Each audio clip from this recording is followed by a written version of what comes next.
you really shouldn't base your theology on such a flabby bit of argumentation.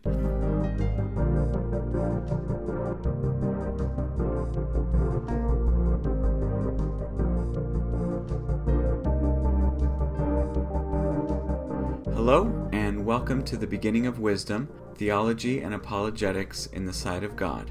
I'm Andrew Schumacher. This is part 3 of The Cross and the Torah, examining Hebrew roots theology in light of Scripture. Please consider subscribing and clicking that bell to make sure you don't miss an installment in this ongoing, in-depth evaluation and refutation of the Hebraic roots or Torah Observance movement. In this video, I'm going to be evaluating a bad argument for Torah observance, and this is going to be an example of one of 3 categories of videos you'll find in the Cross and the Torah. The first category we did in the last video, where I handled a major issue, a major problem or contradiction within the movement. In this video, I'm handling a bad argument for the position of Torah observance, and in the third type of video, it will be just sort of other arguments against Hebrew roots and Torah observance from the Scriptures. Now, if you've watched more than a couple of videos in this subject matter or talked to anyone online, I have no doubt that you've come across the question, what is sin? And when that question is asked, the reason they ask is they want to take you to 1 John 3:4. Let's take a look at that. It says, "Everyone who practices sin also practices lawlessness, and sin is lawlessness." Now, to see what argument they're making from this verse, we're going to examine a specific argument. This is going to be from James at Philia Ministries, and we're going to see an argument he makes regarding this verse and the words that are in it. What is sin and what is obedience? And what does the Lord expect us to be obedient to? So let's look at 1 John chapter 3, verse 4 in regards to what sin is. Everyone who practices sin also practices lawlessness. Indeed, sin is lawlessness. And depending on what translation you read, the King James would say, sin is transgression of the law. The word law here would be nomos in the Greek. If this was translating into Hebrew, the word for law would be Torah. I made a video on the word Torah and what that means. I'll leave that below. So sin is transgression of the law, nomos, or Torah in Hebrew. That's pretty straightforward. So, if we're to take James's word on this, or to believe as he does, this is a pretty straightforward situation. The fact is, sin is lawlessness. That word is just the translation of Torah, and so sin is breaking the Torah. Sin is transgression against the Torah. To evaluate this argument, the first thing I want to do is go ahead and just put it in, roughly speaking, in its logical form with premises and a conclusion. So let's take a look at that. So the first premise of his argument says sin is defined as lawlessness or transgression of the law. This is what he's arguing from 1 John. The Greek for law here comes from nomos, which is Torah in Hebrew. That's the second premise. The conclusion is, therefore, sin is defined as transgressing the Torah. So I want to go ahead and evaluate this argument really on the grounds of what he means by law. In a later video, we'll talk about how Scripture treats the subject of sin and all of that, but here I want to focus on that word law. Now, this is going to be, what I'm going to do is evaluate the argument actually on 2 separate grounds, one logical and one scriptural, to show that really it fails on both counts and is really just a bad argument. So let's talk about it from the logical standpoint. Now, I have addressed James's perspective on the word Torah in a previous video, which you can check out in the description. But here I want to talk about specifically how he's using it in this verse. Now, to make this argument work, what you may not see, if you haven't had the training or understand it, is that there's a logical fallacy at work here. Which one? It's a possibility of one of two. It kind of depends on what James means by the words he's using. But the first is the fallacy of equivocation. Equivocation or equivocating, it means changing your definition. So basically what it is changing the definition of the word law partway through the argument. We see how this is done when we look at that first premise, which says sin is defined as lawlessness, and the conclusion, sin is defined as transgressing the Torah. Now, when James gets from lawlessness to Torah, he's referring really just to translating the word. So we know this is a pretty straightforward argument in terms of, it's not really changing the word, it's just changing the language that word is in. Well, here's the issue. When this argument is presented to someone who is not part of the Torah Observance movement, and you quote 1 John and it says sin is lawlessness, that person is pretty much going to agree with the verse. Of course, if they're a believer, if they're going to say, well, yeah, sin is breaking the law, it's breaking God's law. The issue is that person is seeing it as breaking God's law in general. They don't necessarily define God's law as the same thing as the law of Moses. Most Christians who have any knowledge in this area, who aren't just ignorant, will say that God's law is something more transcendent or that applies today.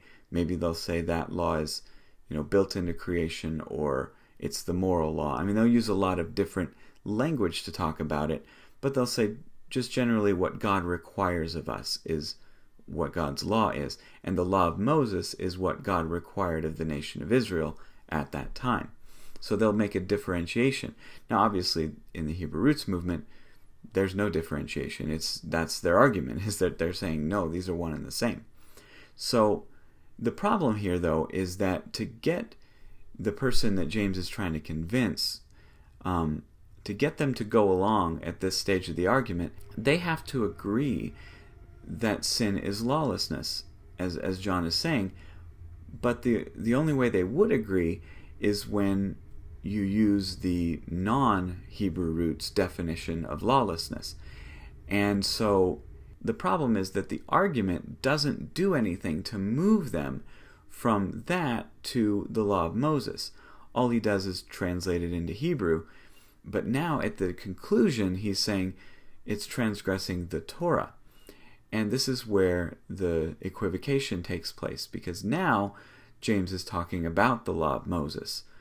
But at what stage of the argument did he make the case or have the premise in there that says, well, any of God's law is the law of Moses? It's just not in there. And so he's changing the definition of the word as he moves from the first premise down to the conclusion. So this is a logical fallacy, because you can't do that. You can't, in an argument, you have to use, if you're using a word, you have to keep the same definition of that word throughout the argument. So to keep it valid, he has to either go with the argument that sin is general breaking of what the requirements God has, not necessarily, even talking about the law of Moses, but just going against God's requirements. But then down at the conclusion, sin is transgressing Torah. It's really just the same word in Hebrew, but it still has the same meaning. It still just means breaking God's general requirements, and it isn't necessarily referring to the law of Moses.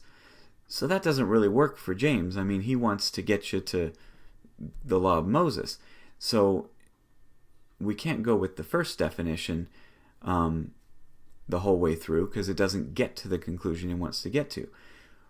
But maybe we go with the second definition the whole way through, the definition of the law of Moses itself. From premise 1, when it says lawlessness, it is just the law of Moses. The problem with that argument is that from premise 1, he's starting with something that the non-Hebrew roots person isn't going to agree with. Sin is defined as breaking the law of Moses in premise 1, before he even gets to his conclusion. He hasn't even talked about Torah yet. Well, if that's really what it means, then nobody's going to go along with that unless they already believe that.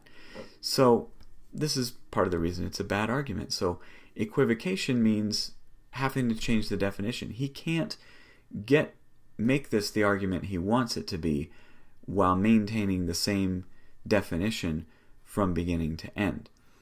But again, I don't know exactly what he means. I don't know if he means the law of Moses from premise 1 or not. If he doesn't, then it's equivocating if the conclusion is the law of Moses. But what if he doesn't? What if he just means the law of Moses the whole way through? Well, then it's not equivocating, but it's a different fallacy. It ends up just being a circular argument, because premise 1 then just becomes sin is transgression of the Torah. Okay, if that's your first premise, then that's just your conclusion. And so you're saying essentially, sin is defined as breaking the Torah because sin is defined as breaking the Torah. So the argument no longer does anything, because now it's just a circular argument. Regardless of how we look at it, logically speaking, he's either sneaking a different definition of law into the argument partway through, or he's sneaking his conclusion into the first premise. So it's either equivocation or it's circular. So a bad argument just to begin with. Now, I know there are other arguments that one would make to try to bolster that belief that any reference to the law or the need to obey the law is a reference to the law of Moses. And in fact, James goes on to add some other arguments in to do just that. But that's really kind of the point that I'm making here. We'll deal with those arguments as we go on in this series. But the point I'm trying to make here is this is an evaluation of one argument showing that it's bad. The fact is, if you need other arguments to make the case that this reference in 1 John is a reference to the law of Moses and that it defines sin as breaking the law of Moses, if you need to employ other arguments to do the actual work, that just proves my case. This is a bad argument and ought to be rejected on those grounds. Now, it isn't just that it's a logically bad argument. This is also a bad argument scripturally. So let's go ahead and take a look at that. The argument in the second premise seems to depend on the fact that we can translate the Greek for law, nomos, into Hebrew, Torah, and therefore, land on the law of Moses.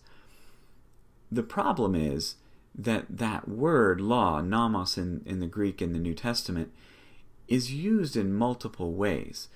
I'm not talking here about just the definition of the word.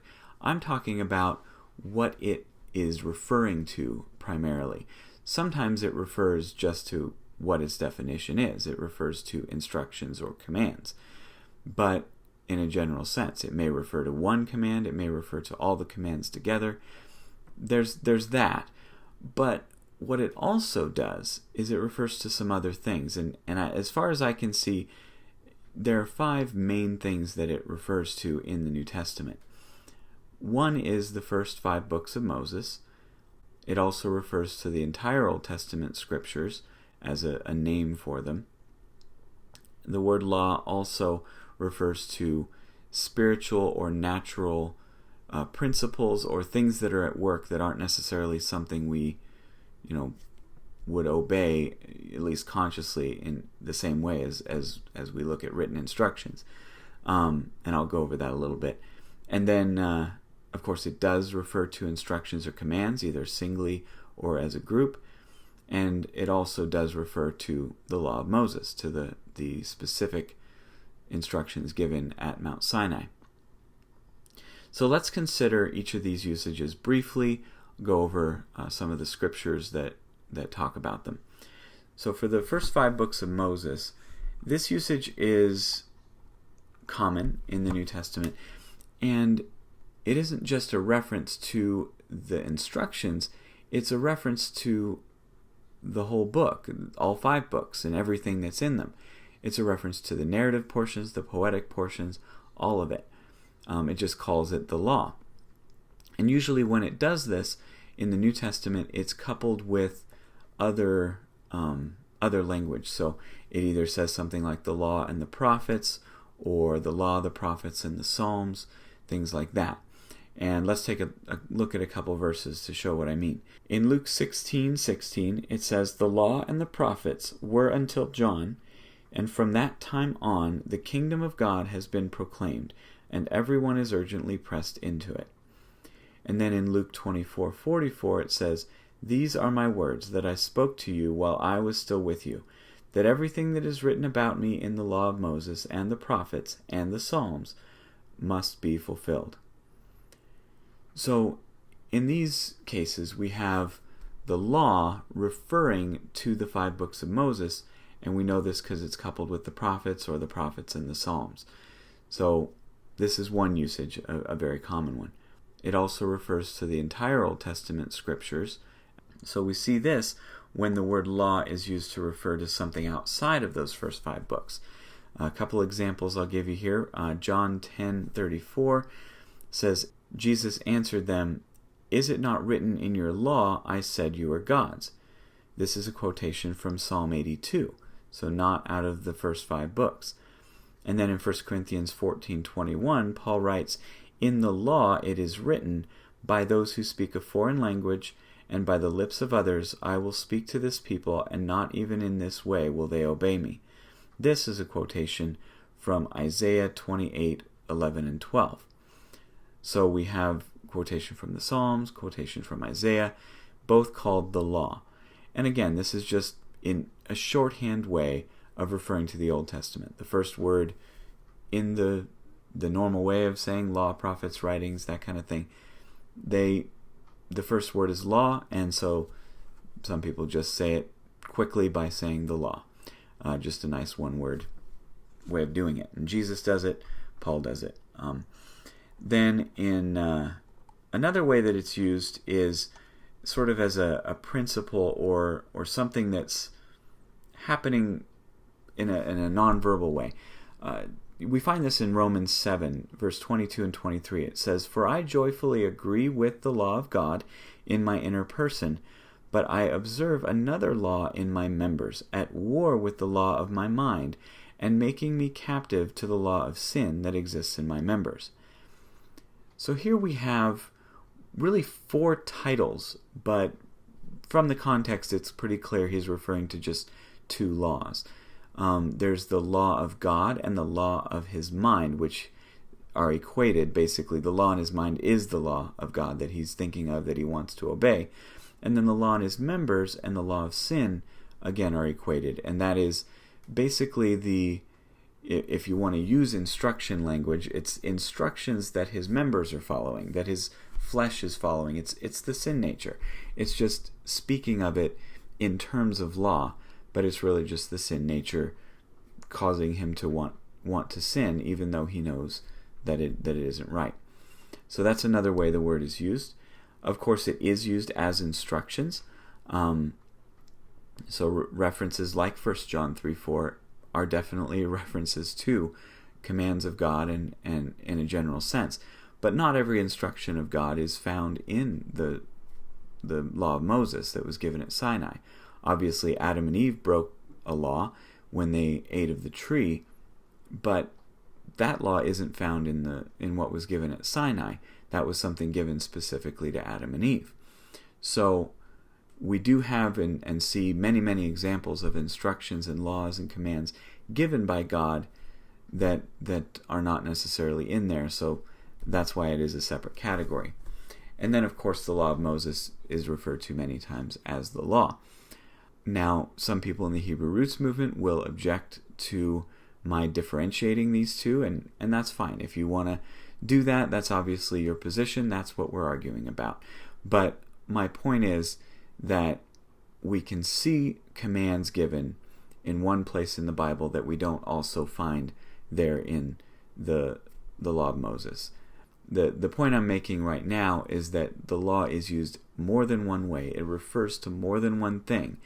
And so it isn't good enough to simply translate it into the Hebrew word for that same thing and assume that therefore you can conclude that it is referring to the law of Moses. It refers to lots of things. You have to use context to figure that out. So the way all this scriptural evidence applies to James's argument is pretty simple. His argument depends on just translating law into the Greek nomos back into the original, and then translating it again into Hebrew and saying, see, it's just reference to Torah. But again, there's a difference between Torah generally speaking, as in law generally speaking, and the Torah, or more specifically, the law of Moses. It just doesn't, he doesn't get there, and he can't get there by his argument. When he says it's pretty straightforward, the only thing he's basing it on is translation of a word. Well, that's not good enough to get you to the law of Moses. You have to do more than that, and that's why this argument just fails on those merits. So ultimately, this is a bad argument. I would recommend you stop using it if you are. And if people have been convinced by it, chances are they already wanted to agree with you in the first place, or they just don't know how to evaluate an argument to really understand if it's a bad one. There's lots of reasons. If you are part of the movement and you were convinced and are persuaded by this argument, then you really should probably think over all the things that you believe that were based on this. You really shouldn't base your theology on such a flabby bit of argumentation. So going forward, be sure to subscribe so you can see more bad arguments handled in the future. We'll go ahead and look over some other ones and see if any of them can do the work that this argument just couldn't do.